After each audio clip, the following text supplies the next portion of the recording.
Good evening, everyone. I am Dr. Rita Bakshi, Chairperson Riza IVF International Fertility Center, situated in Delhi.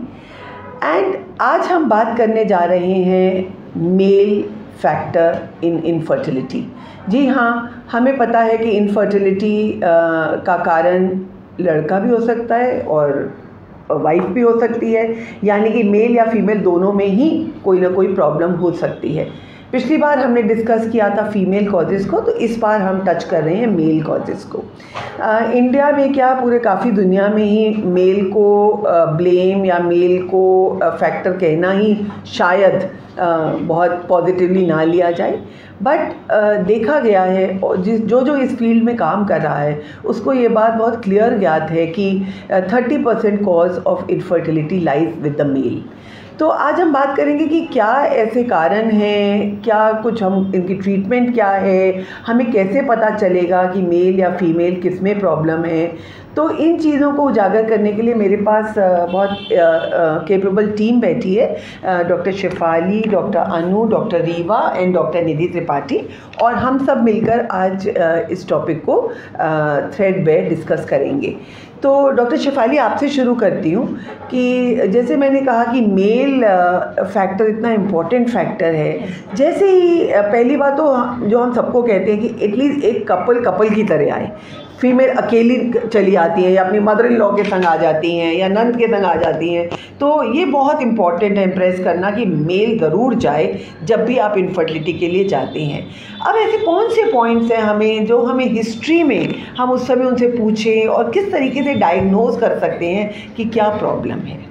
Yes ma'am, जैसे कि हमारे पास एक couple infertility का problem जो issue लेके हमारे पास ओपीडी में आता है, तो कई बार ऐसा ज़रूरी नहीं है कि सिर्फ फीमेल में ही इनफर्टिलिटी हो। आज जैसे कि मैम ने बताया कि 30% कॉजेज आर मेल में भी इनफर्टिलिटी होती है। तो हमारे पास अगर कपल आता है तो हम सबसे पहले पूछना चाहिए कि उनको कोई प्रॉब्लम तो नहीं हो रही ड्यूरिंग इंटरकोर्स, और any problem while ejaculation, premature ejaculation like retrograde ejaculation, और any other history of husband को हमें पूछना चाहिए कि smoking, alcohol, lifestyle, it has great impact on semen analysis में। और आजकल हम देखते हैं कि मेल्स को अपनी बॉडी अपीयरेंस, मसल मास का काफ़ी ज़्यादा होता है, तो उसके लिए वो कई तरह के स्टीरॉयड और हार्मोनल इंजेक्शंस लेते हैं, जिसका उनको अपीयरेंस के लिए तो अच्छा इफेक्ट लगता है, बट डायरेक्टली उसका काफ़ी वर्स इम्पैक्ट आता है सीमेन एनालिसिस में। इसलिए हमें बताना चाहिए कि उनको किसी कभी भी वाइल ड्यूरिंग जिम और एक्सरसाइज इस तरह के इंजेक्शंस और हार्मोनल्स विदाउट डॉक्टर से कंसल्ट किए बिना नहीं लेने चाहिए। और मैम हम कई बार हिस्ट्री के साथ साथ हमें फिजिकल एग्जामिनेशन के बारे में भी करना चाहिए, और उसके साथ साथ सबसे पहले हमारा बेसिक टेस्ट होता है सीमेन एनालिसिस। जब भी हमारे पास कोई भी कपल आता है तो हम सबसे पहले बेसिक और फर्स्ट इन्वेस्टिगेशन मेल को सीमेन एनालिसिस के बारे में बताते हैं। सीमेन एनालिसिस में 2 कंपोनेंट्स होते हैं, जिसमें macroscopic and microscopic component. Macroscopic में हम सिर्फ अपनी आइज से नेक विजन से हम सीमेन एनालिसिस करते हैं, जिसमें कलर, अपीयरेंस और विस्कोसिटी, लिक्विफेक्शन, पीएच और इन सब चीज़ों के बारे में जानते हैं। माइक्रोस्कोपिक में हम total sperm count, sperm concentration and motility, viscosity और मॉर्फोलॉजी के बारे में जानते हैं। Very nice. So doctor Shefali, आपने बहुत अच्छा बताया। सबसे पहले आई थिंक हमें ये पूछना बहुत ज़रूरी है कि कंज्यूमेशन हुआ भी है कि नहीं, हैव दे क्योंकि कई कपल्स हमारे पास आते हैं जो कंज्यूमेटेड ही नहीं है, यानी कि इंटरकोर्स प्रॉपर हुआ ही नहीं। कुछ कपल मैंने ऐसे भी देखे हुआ not sure of the technique also. So I think it is very important, we should not assume कि एक मैरिड कपल है तो इनको ये आइडिया है। कई लोगों को ये आइडिया भी है कि बहुत फ्लूइड है, निकल जाता है, इसलिए हम कंसीव नहीं कर रहे। तो ये बड़ा बताना बड़ा ज़रूरी है कि इट इज़ नॉर्मल, बिकॉज कि मिलियंस ऑफ स्पर्म्स होते हैं, तो ऐसा नहीं है, and it just take seconds to reach the site. तो बहुत सारे कपल्स के दिमाग में ये है कि हम हम एकदम निकल जाता है। तो ऐसे लोग हम एडवाइस भी करते हैं कि आप 10-15 मिनट कुछ आप पिलो वगैरह नीचे रख लीजिए, ताकि आप little bit of your hip and is raised. But दूसरा है, कई मेल्स को मैस्टरबेशन का भी बहुत रहता है कि we have been masturbating so much, इसलिए हमारी इनफर्टिलिटी है। तो ये भी पॉइंट क्लियर करना ऐसे कपल्स के संग, this is one opportunity to clarify कि भाई ऐसी भी बात नहीं है, masturbation also a natural phenomenon and उससे घबराने की ज़रूरत नहीं है। थर्ड आपने बहुत अच्छा बोला, तो हमें फ्रीक्वेंसी ऑफ कोइटस 1, कई बार लोग कहते हैं हम महीनों में, अब अगर आप महीनों में एक दिन कभी मिलेंगे और आपने ओव्यूलेशन का डे मिस कर दिया तो we have to tell them कि ओव्यूलेशन का कब टाइम है, उस समय मिलना उनको बहुत ज़रूरी है। तो that frequency of coitus, act of coitus, इसके बारे में भी बड़े खुलेआम हमें डिस्कस करना चाहिए। फिर आपने जैसे बताया कि सीमेन एनालिसिस एक बहुत सिंपल टेस्ट है, 2 to 7 डेज़ का एब्सटिनेंस हो और तब एक सैंपल दे दें और वो sample with in an hour analyse होना चाहिए और उसके एनालिसिस में हम लोग मोटा माटी काउंट, मोटिलिटी, मोर्फोलॉजी जो देखते हैं, ये 3 चीज़ें अगर उनकी जगह पर हैं, कोई ख़ास इन्फेक्शन नहीं दिख रहा, तो बाकी तो बहुत महीन और टेस्ट हैं जो हम देख सकते हैं। So thank you Shefali for telling about that. Now coming to you Anu, क्या कॉजेज़ और क्या होते हैं, जैसे कुछ इन्होंने बोला स्मोकिंग, अल्कोहल वगैरह के ये कॉजेज़ हैं, और किस कॉजेज़ से हम मेल इनफर्टिलिटी होती है? So, as Dr. Shefali said, one of the fundamental aspects of diagnosing a male infertility is definitely a comprehensive history. With a good comprehensive history, we can get at least 60% of causes of male infertility. So, male infertility is also divided into like testicular causes, non-testicular causes. So, testicular causes में क्या involved है?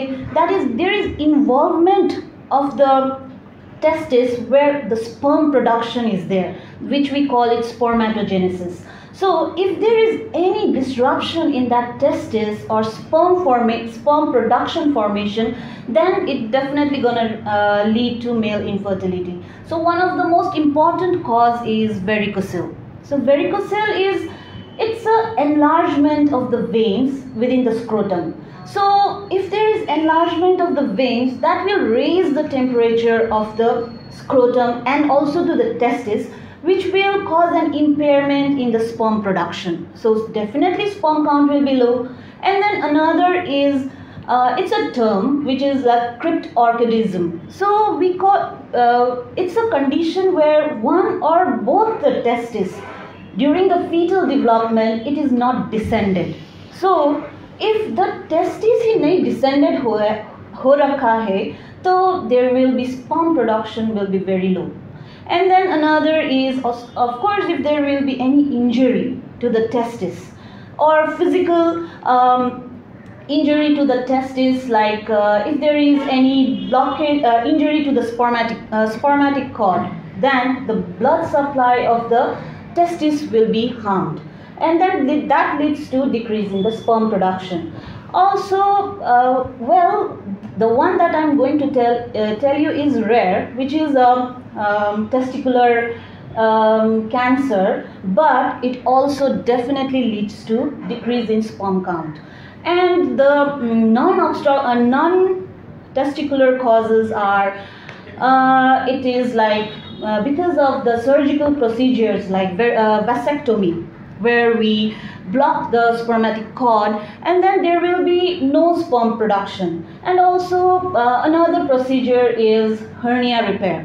And of course, as Dr. Shefali said, because of the lifestyle modification like consumption of alcohol, smoking, that they both will cause reduction in the motility of the sperm.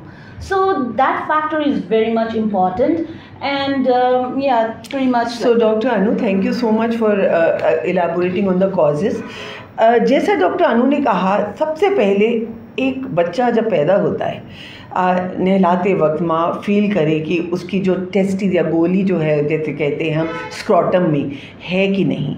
कई बार बच्चे बड़े हो जाते हैं और आपको मालूम है कि अगर वो टेस्टिस अनडिसेंडेड हैं या नहीं दिख रही हैं या नहीं फील हो रही हैं आपको, और वो बॉडी में अंदर रह गई, यानी कि ऊपर से होता क्या है कि एब्डोमेन से टेस्टिस डिसेंड होकर स्क्रॉटम में आती हैं। कई बार वो नहीं डिसेंड हुई या बीच में कहीं रह गई। अगर वो अपनी जगह पे नहीं आई तो वो ख़त्म हो जाती है, यानी कि आपका फर्टिलिटी करियर ख़त्म हो जाता है। तो हर माँ को ये हिदायत है कि कई बार 2 साल लग जाते हैं, 3 साल लग जाते हैं, पर 2-3 साल तक अगर आपकी टेस्टिस स्क्रोटम में नहीं आई हैं तो आप डॉक्टर को कंसल्ट करिए, ताकि उनको वो खींच कर नीचे ला पाएँ। क्योंकि देखिए, भगवान ने टेस्टिस को बाहर क्यों लटकाया है? क्योंकि टेम्परेचर जो है, low temperature is what the testis and sperms require. इसीलिए उनको एक खुले हवादार जगह पे रखा है। ओवरी हमारी अंदर हैं बॉडी के, बट टेस्टिस बाहर हैं। तो जब भी किसी गर्म एटमॉस्फेयर में आपका काम होता है, स्मेल्टिंग है या ऐसी किसी इंडस्ट्री में आप कहाँ काम करते हैं, लैपटॉप आप अपने लैब पे रख रहे हैं, जहाँ भी, या टाइट क्लोथिंग पहन रहे हैं, साइकिलिंग कर रहे हैं, जिससे टेम्परेचर इंक्रीज़ होता है टेस्टिस का, ये सब चीज़ें आपको अवॉइड करनी चाहिए ताकि टेम्परेचर ठीक रहे। दूसरा इन्होंने बोला वेरिकोसील, बैग ऑफ वर्म्स जैसा फील होता है आपका जो टेस्टिस में। कई लोगों को नॉट दैट बहुत ईजिली कई लोग वेरिकोसिलेक्टमी करा लेते हैं कि यही एक फैक्टर है। बट हाँ, अगर आपके 2-3 IVF आपने कराए, फेलियर हो गए हैं, तब हम ज़रूर इस फैक्ट को भी देख सकते हैं कि अब मेल फैक्टर को और क्लोजली भी वॉच कर सकते हैं। But thank you Anu for highlighting this factor कि टेम्परेचर की क्या इम्पोर्टेंस है। एंड हाइड्रोसील हर्निया जो बच्चों को, और कई बार खेलते हुए बच्चों की टेस्टिस टॉर्शन हो जाती है और इंजरी हो जाती है। Now this not only causes injury to the testis there, but sometimes also destroys the blood testis barrier. तो इससे जो इम्यूनोलॉजिकल चेंजेस जो आ जाते हैं, which sometimes destroy sperms, so which can of course come later. तो history में ये सब लेना भी बड़ा ज़रूरी है कि ऐसी कोई इंजरी तो नहीं हुई टेस्टिस में। और जैसा कि आपने एक और बात करी वो ट्यूमर की, तो इतना अनयूजुअल नहीं है कि बच्चों में कई बार टेस्टिकुलर ट्यूमर्स भी होते हैं, जर्म सेल ट्यूमर्स होते हैं, जिसकी तरफ भी हमें ध्यान रखना चाहिए। और ऐसे बच्चे ऑपरेट होने से पहले अपने स्पर्म फ्रीज कर लें, ये भी बड़ा इम्पॉर्टेंट है, क्योंकि वो एक ही शायद चांस है कि जब उनका जो अपना फर्टिलिटी अगर रखना चाहते हैं, तो बहुत सारे सर्जन्स भी इस बात को जागरूक नहीं हैं। और क्योंकि हमारा centre all India institute of medical sciences के बहुत पास है, इसलिए जब ऐसे वो लोग सर्जरी, जब किसी बच्चों को देखिए, वहाँ ढेरों सारे बच्चे ऑपरेट होने आ रहे होते हैं, तो वो ऑपरेट होने से पहले उनको अगर ये कोई बात बोल दे कि आप अपने स्पर्म्स जाके फ्रीज कर लीजिए, तो वो एक फैक्टर है जिसकी तरफ भी हमें ध्यान रखना चाहिए। So thank you Anu for telling us all that. Now coming to Dr. Riva, और हम क्या चीज़ ऐसी कर सकते हैं जो मेल इनफर्टिलिटी की तरफ हमें डायग्नोसिस की तरफ हेल्प करे। और आजकल इतने और टेस्ट आ गए हैं और इतने मेथडोलॉजी अवेलेबल है, so please can you elaborate on that. So first, जैसे डॉक्टर स्टेफानी ने थोड़ी देर पहले एक्सप्लेन किया, the first thing we do is semen analysis. So semen analysis से बेसिकली हम सीमेन की मॉर्फोलॉजी, उसकी मोटिलिटी, उसकी काउंट देखते हैं। सो अगर एक सैम्पल में कोई प्रॉब्लम आता है, next step is we always have to repeat the sample after proper abstinence. हमें पहले एक बार फिर से रिपीट सैम्पल को भी चेक करना होता है। सो रीवा, मैं आपको टोकूंगी, ये बड़ा इंपॉर्टेंट फैक्ट है। कई बार लोग एक ही रिपोर्ट लेके घूम रहे होते हैं और किसी ने यही नहीं कहा कि, तो it is before we put the onus on the meal, it is important that we should have at least 2 reports, at least, and they say 3 months apart, because 3 महीने लग जाते हैं स्पर्म की साइकिल को, so we say at least 2 reports 3 months apart. Yeah. So after semen analysis, next is mail infertility के workup के लिए it's very important हम प्रॉपर हिस्ट्री टेकिंग और क्लिनिकल एग्जामिनेशन से एक रफ आइडिया हमें होना चाहिए कि प्रॉब्लम कहाँ पे, लाइक स्पर्म की प्रोडक्शन में प्रॉब्लम है या उसकी ट्रांसपोर्टेशन में प्रॉब्लम है। सो उसके बेसिस में ही हम आगे का टेस्टिंग कर सकते हैं। सो नेक्स्ट इज़ हम लोग हार्मोन एनालिसिस करके देख सकते हैं, अगर like hormones like LH, FSH and testosterone, ये सारे टेस्टिंग हो सकते हैं। अगर सेंट्रल कॉज है, ब्रेन में ही प्रॉब्लम है, तो हमारे सारे हार्मोन्स के लेवल्स लो आएंगे।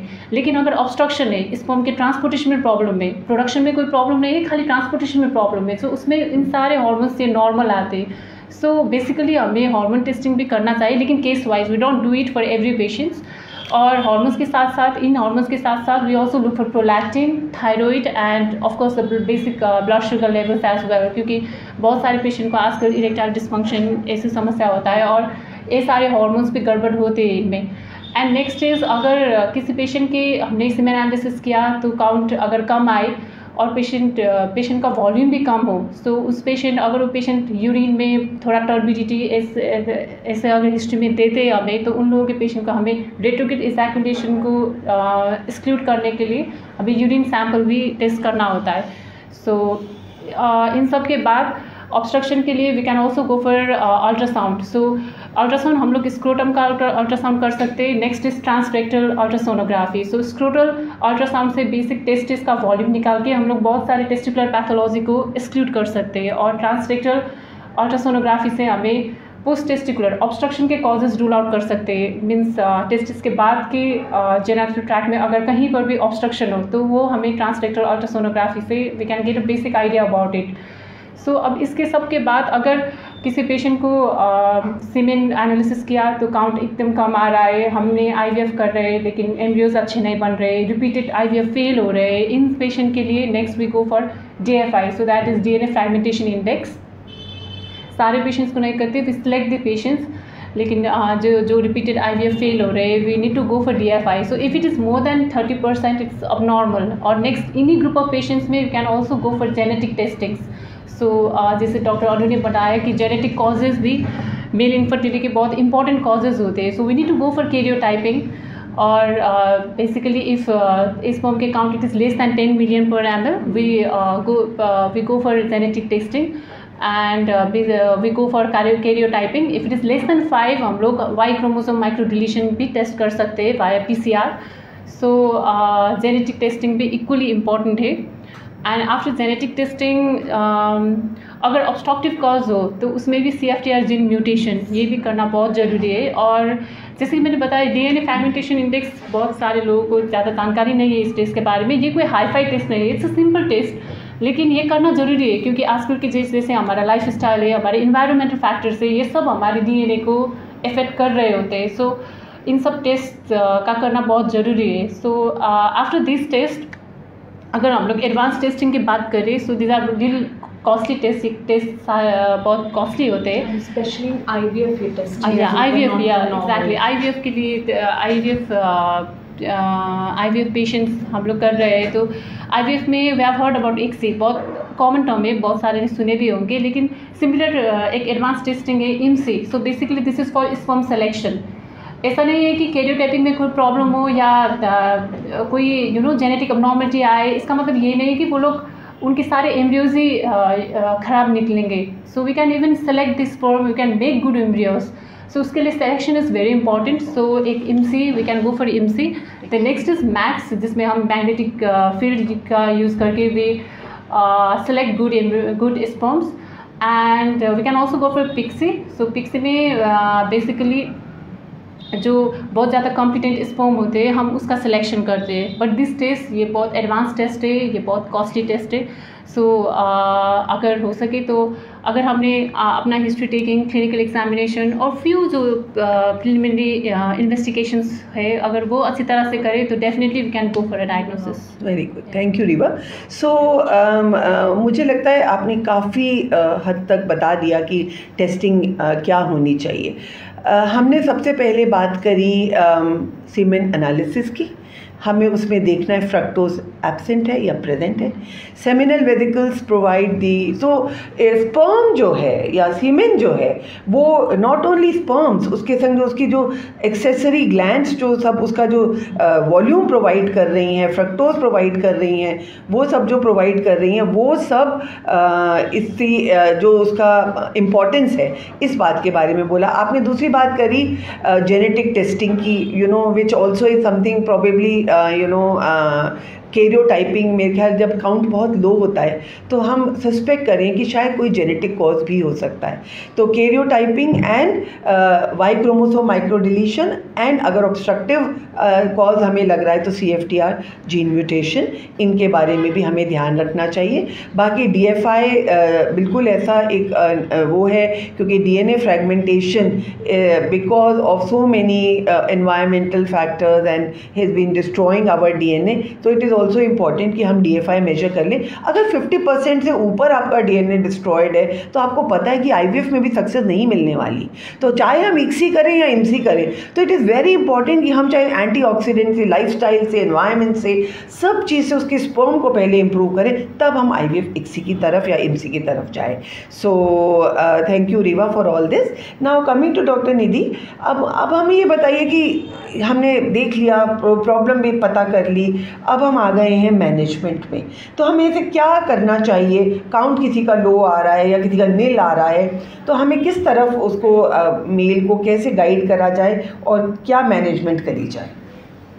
सबसे पहले तो to proceed with I would say blanket coverage नहीं होना चाहिए ट्रीटमेंट का, कि कोई भी पेशेंट आता है वॉक इन आपकी OPD में, आपको उसके सैंपल में कुछ दिक्कत लग रही है या वेरिकोसील्स या कुछ भी, तो एक हम लोगों का होता है कि सब लोग एंटीऑक्सीडेंट्स दे देते हैं। तो categorization of what kind of male infertility is this, what kind of problem is associated with a particular patient, that has to be seen properly.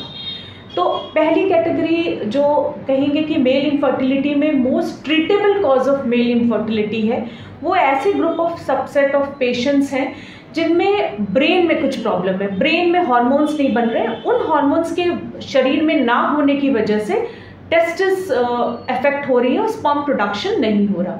तो ऐसे सबसेट ऑफ पेशेंट्स में यूजुअली हमारा टारगेट होता है, अगर प्यूबर्टल मेल हमारे पास आ रहा है तो टारगेट होता है to achieve secondary sexual characteristic, और अगर फर्टिलिटी इश्यू के साथ मेल आ रहा है तो target is to achieve sperm in the ejaculated sample. तो उसके लिए यूजुअली इंजेक्शंस दिए जाते हैं जो कि 6 से 1 साल तक दिए जाते हैं, हफ्ते में 2 से 3 injection like SCG and FSH। और टारगेट हमारा होता है तब तक ये इंजेक्शन दें जब तक कि सैंपल, इजैकुलेटेड सैंपल में स्पर्म्स ना आ जाए। फिर depending upon the amount of sperms जो हमें सैंपल में मिल रहे हैं, हम पेशेंट्स को ऑफर कर सकते हैं कि नेचुरल कर सकते हैं, कि IUI कर सकते हैं, कि IVF कर सकते हैं। सेकेंड कैटेगरी आई वुड से वो सबसेट ऑफ पेशेंट्स जिनमें अगर हम मोटा माटी देखते हैं तो टेस्टोस्टेरोन तो नॉर्मल आता है, बट एक ऐसा हार्मोन एस्ट्राडियोल, ये हार्मोन बेसिकली फीमेल हार्मोन होता है, बट एक परसेंटेज में, एक अमाउंट में ये मेल्स में भी प्रेजेंट होता है। बट अगर ये रेशियो टेस्टोस्टेरोन और एस्ट्राडियोल का अगर ये रेशियो डिस्टर्ब हो जाए, एस्ट्राडियोल ज़्यादा हो जाए और टेस्टोस्टेरोन कम हो जाए, which is known as T/E ratio, अगर ये 10 से नीचे आता है तो ऐसे सबसेट ऑफ पेशेंट्स में वी प्रेफर कि हम अपनी थेरेपी ऐसी दें जिससे बॉडी में एस्ट्रोजन प्रोडक्शन कम हो जाए। जैसे कि we give selective estrogen receptor modulator, उसमें क्लोमिफेन बहुत पॉपुलर है 50 mg पर डे की डोज से, and raloxifene, tamoxifen. Then there are aromatase inhibitors like letrozole 2.5 mg per day और anastrozole. फिर एक ग्रुप है कि जैसे रीवा ने बताया, डॉक्टर रीवा ने, कि DFI हाई आ रहा है, तो एक ऐसा पेशेंट जो ऑलरेडी स्ट्रेस है, एंटीऑक्सीडेंट की ज़रूरत है, उन पेशेंट्स में हम एंटीऑक्सीडेंट ट्रीटमेंट करते हैं, जो कि पॉपुलरली एंटीऑक्सीडेंट्स में L-कार्निटीन है, देन आपके कैरोटिनॉइड्स हैं, selenium, vitamin C, vitamin E and coenzyme Q10। Important है कि आप कितने समय तक के लिए ये एंटीऑक्सीडेंट्स दे रहे हैं, क्योंकि जैसे मैम ने बोला कि स्पर्मेटोजेनेसिस की जो एक साइकिल है that nearly takes about 3 months, आपने 15 दिन 20 दिन लिया, उसके बाद छोड़ दिया, तो उसका जो इफेक्टिवनेस होनी चाहिए एक्चुअली स्पर्म्स के ऊपर, स्पर्मेटोजेनेसिस के ऊपर, वो नहीं हो पाती। तो it should be given in proper adequate dosing and for proper time. Fourth category जो एक आती है जैसे कि वेरिकोसील्स, तो नॉट ऑल द वेरिकोसील्स, कोई कभी कभी एक्सीडेंटली डिस्कवर्ड वेरिकोसील्स होती है, जैसे अल्ट्रासाउंड में एक एक्सीडेंटल फाइंडिंग आ गई किसी मेल पेशेंट के, तो सारी varicoceles are not to be operated, that has to be discussed with the male urologist और योर इनफर्टिलिटी इवैल्यूएशन डॉक्टर कि कौन से वेरिकोसील्स को ज़रूरत है।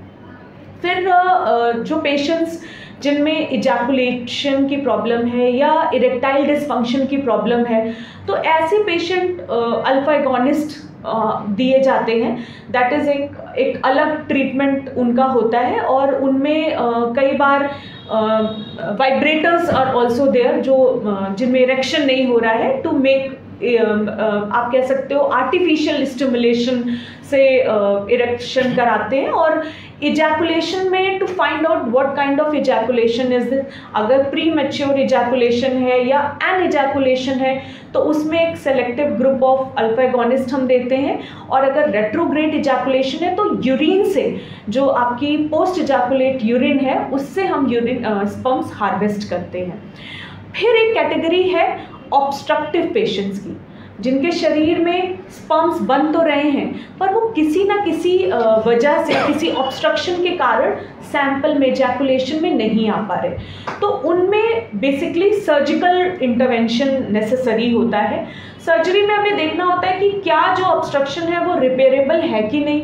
अगर वो रिपेयरेबल है, जैसे वेजोवेजोटमी हमने कर दी, तो उससे फ़ायदा ये होगा कि पेशेंट नेचुरली कंसीव कर सकता है। कई बार ऐसी सर्जरीज बहुत सक्सेसफुल नहीं होती, जिनको रिकंस्ट्रक्टिव सर्जरीज कहते हैं। ऐसे पेशेंट के लिए हम डायरेक्टली टेस्टिकुलर टिश्यू टेस्टिस से या एपिडिडाइमिस से हम स्पर्म्स एक्सट्रैक्ट करते हैं, जिसको पेसा या टेसा कहते हैं, या सेमिनिफेरस ट्यूब्यूल से, जहाँ पर स्पर्म्स बन रहे हैं वहाँ से हम स्पर्म्स रिट्रीव करते हैं, जिसको कि हम माइक्रोटेसी कहते हैं। एक इडियोपैथिक ग्रुप भी है, जो कि अगर कहें तो मेल इनफर्टिलिटी का जो सबसे मोस्ट कॉमन कॉज है idiopathic, that is the cause is unknown. उसमें भी हम एक एम्पेरिकल ट्रीटमेंट दे सकते हैं। बेनिफिट बहुत प्रूवन नहीं है, but still if you don't have any other approach with you, क्योंकि हमें कॉज नहीं पता, उनमें भी हम एक trial of FSH, SCG, antioxidants दे के या एरोमेटेज इनहिबिटर दे के एक बार स्पर्म फैक्टर्स को इम्प्रूव करने का मतलब ट्राई कर सकते हैं। Thank you Nidhi for a very detailed explanation.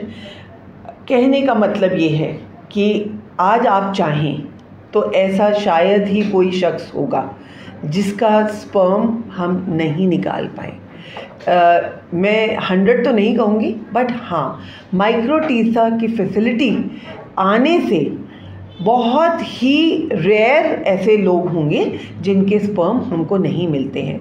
तो निराश नहीं होइए, अगर आपके एजोस्पर्मिक भी हैं, आपका ज़ीरो स्पर्म भी आ रहा है, मोटिलिटी ख़राब है, मॉर्फोलॉजी ख़राब है, हर चीज़ का आज इलाज अवेलेबल है। हर चीज़, अब साइंस की तरक्की इतनी हो गई है कि हम टेस्टिस के अंदर घुस के, ट्यूब्यूल्स के अंदर माइक्रोस्कोप के थ्रू छोटा छोटा टिश्यूज ऐसा निकाल लेते हैं जिसके अंदर, क्योंकि हमें एक के लिए एक ही स्पर्म चाहिए। तो अगर हम इस हद पर पहुंच गए हैं तो क्या आज आपको निराश होने की ज़रूरत है? बिल्कुल नहीं। तो आइडिया ये है कि आपको उसके लिए, अगर आपका अकाउंट अच्छा है तो आप IUI की तरफ जाएंगे, जो अगर इन्फेक्शन है ट्रीट करके, जो कॉजेज़ जो ट्रीटेबल हैं IUI करेंगे, अगर उसके आगे जाना पड़े तो आप IVF करेंगे। जी हाँ, 5 मिलियन से काउंट आपका लो ही आता जा रहा है, तो please don't stick to IUIs, because that is another thing. कई बार डॉक्टर्स भी और पेशेंट्स भी लटके रहते हैं बहुत साल तक, IUI, नेचुरल IUI। अरे भाई, अगर काउंट आपका 5 मिलियन से कम है तो ये एक लाइन है, जो जैसे कहते हैं लक्ष्मण रेखा, जिसको हमें अब जाके हमें नेक्स्ट स्टेप यानी कि IVF की तरफ पहुंचना चाहिए, क्योंकि फीमेल के जो एग्स हैं वो ख़राब हो रहे होते हैं और ख़त्म हो रहे होते हैं। तो हमें जो अपनी लक्ष्मण रेखाएँ बनानी है, उस समय की रेखा बनानी है, और राइट डॉक्टर, राइट इलाज के पास पहुंचना ज़रूरी है। एंड ये मैं काफ़ी गारंटी के संग कह सकती हूँ कि आज अगर हम चाहें तो लिटरली हर चीज़ ट्रीटेबल है।